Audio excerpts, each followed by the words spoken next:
Olá, muito bom dia a todos! No vídeo de hoje, nosso 9º dia de reflexão desses 40 dias, a gente continua falando sobre essa grande graça, né, de vermos a vida para agradar a Deus.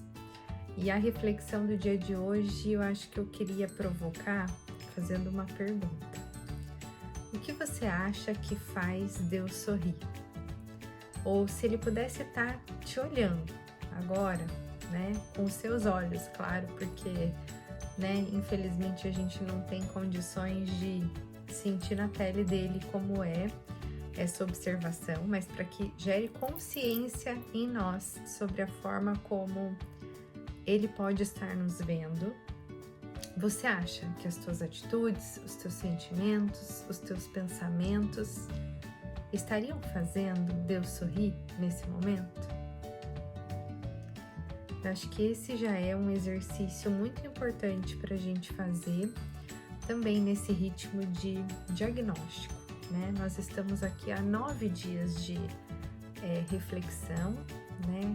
Praticamente 1/4 de tempo de todo esse período de 40 dias, e eu sei que tem muito mais que a gente pode aprender, né? Então, considerando, né, todo esse processo que ao longo da nossa vida, e não só ao longo desses 40 dias a gente vem desenvolvendo, eu acho que esse é uma baita de uma reflexão, né? Se imaginar nessa cena, né? Vendo lá de cima a forma como ele observa a nossa vida, né?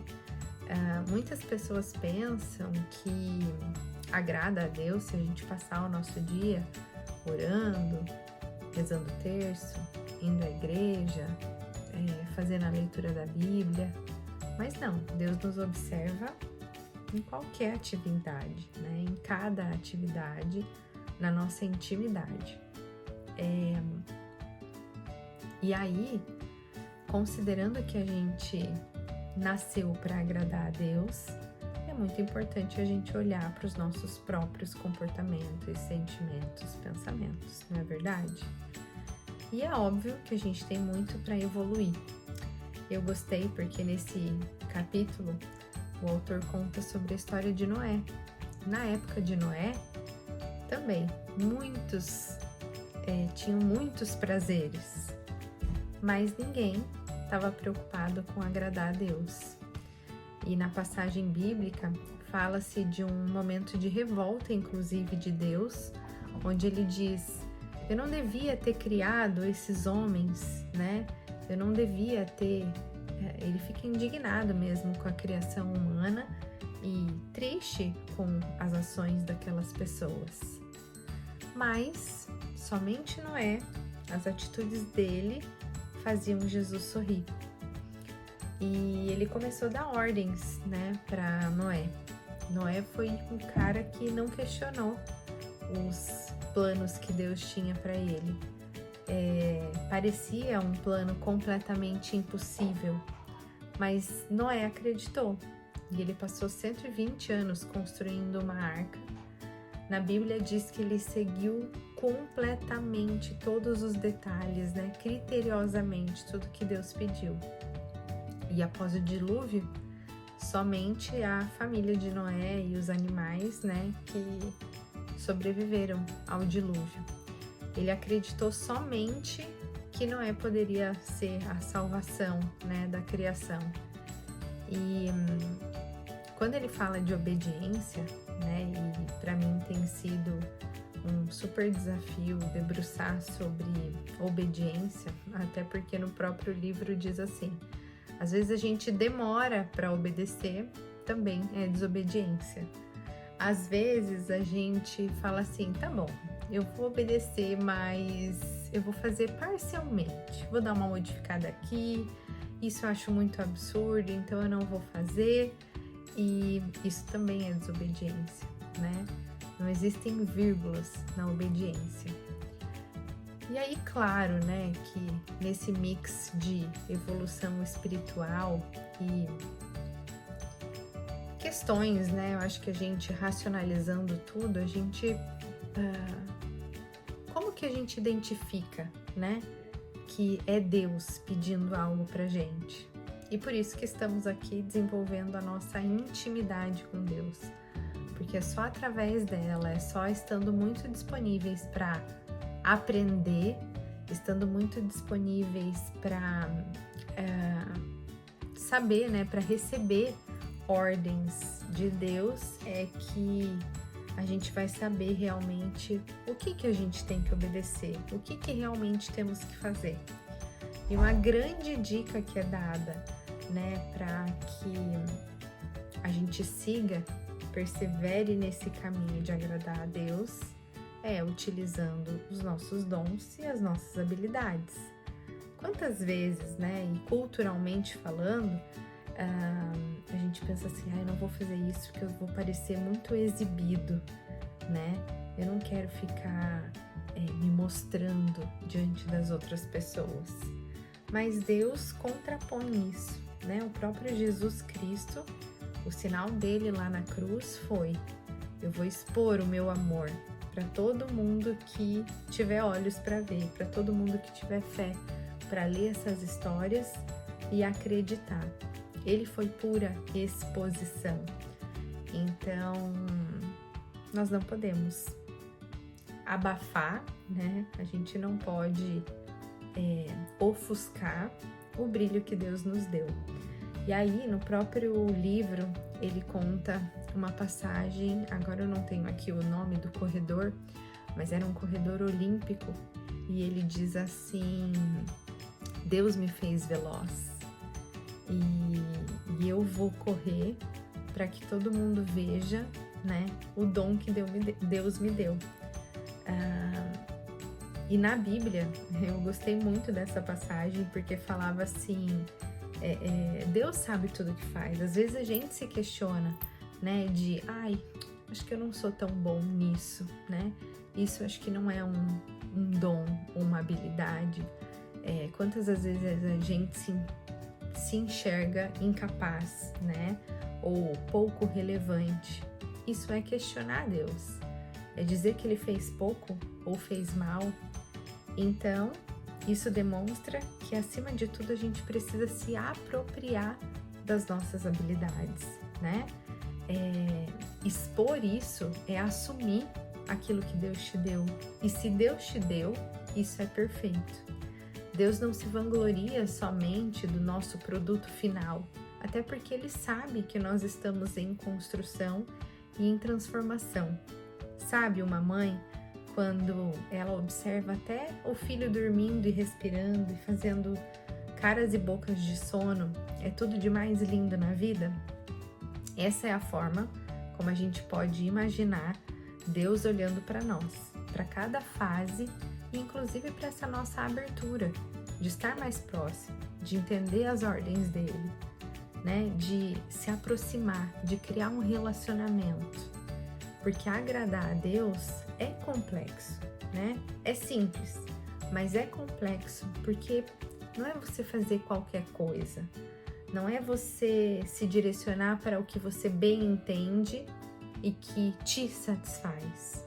É você amar, confiar, agradar e obedecer. Quando você se aproxima de tudo isso, você percebe que é uma tarefa que vai dar trabalho, vai gerar transformação, mas Deus está vendo isso. Deus está percebendo, né, todas essas aproximações. E é parecido com um romance. Aposto que vocês aqui já tiveram alguma situação em que vocês amaram alguém e não lhes foi retribuído. Muitas vezes a gente não consegue controlar e dizer, se não é retribuído, então eu não amo mais. Não, Deus, olhando para você, Ele ama, Ele sabe que não é retribuído e mesmo assim Ele insiste. Então, a gente precisa saber retribuir esse amor, porque um amor que ele não é retribuído, ele não é um amor que se fortifica, ele não é um amor que se cultiva, ele não é um amor que vai dar frutos, né? Mas se você retribuir esse amor que está à tua disposição, as coisas vão acontecer. E aí eu lembrei de mais uma passagem que é dita sobre a história de Noé, que a primeira atitude dele depois do dilúvio foi se curvar em agradecimento a Deus, né?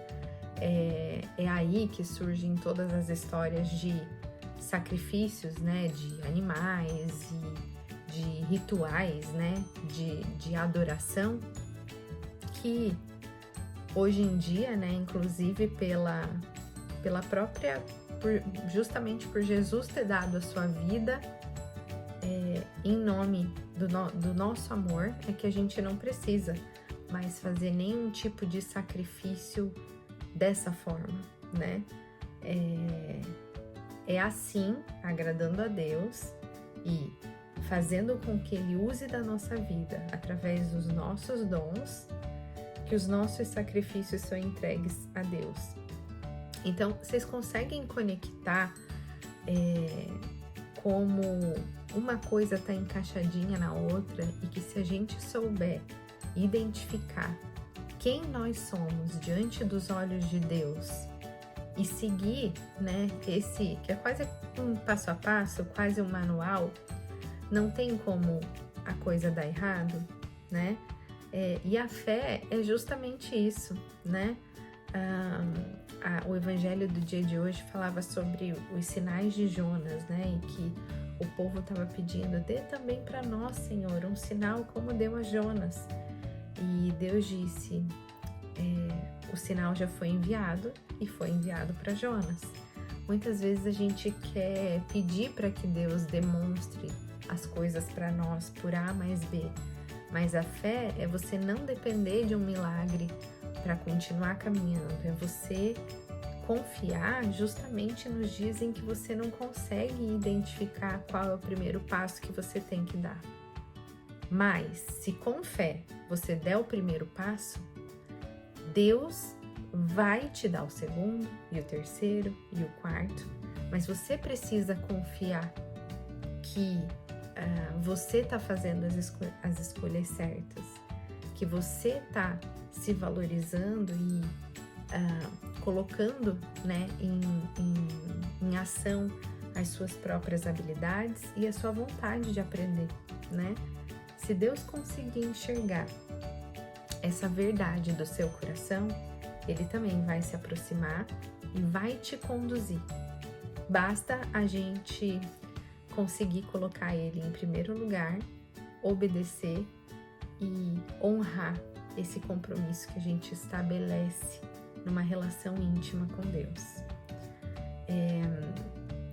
Eu sei que todos esses ensinamentos, e às vezes quando eu olho, né, e faço essa leitura aqui, eu sinto a densidade, né, dessas coisas. Eu sinto que apesar de simples, é aquela questão do passo a passo. Lembrem-se que a gente está hoje no nosso 9º passo. Talvez todas as palavras que a gente tem dito agora, elas ainda pareçam muito embaralhadas na nossa cabeça. A gente fica um pouco confuso também, contrapondo com outros ensinamentos, outros aprendizados, outras experiências que a gente teve. Se a gente ainda não tem um relacionamento íntimo com Deus, você pensa: nossa, onde eu tô? Será que eu não aprendi ainda a receber o amor de Deus, né? Mas não se cobre por isso. Deixe as coisas acontecer.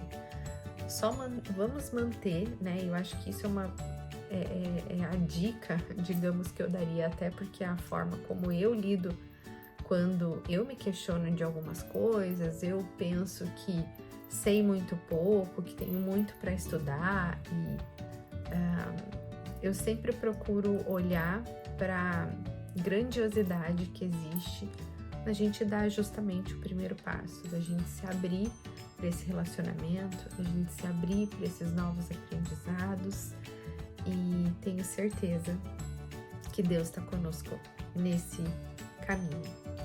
Fiquem todos com Deus, recebam também o meu forte abraço e o meu convite para permanecer firmes aqui, e até amanhã. Com muito carinho, Simone.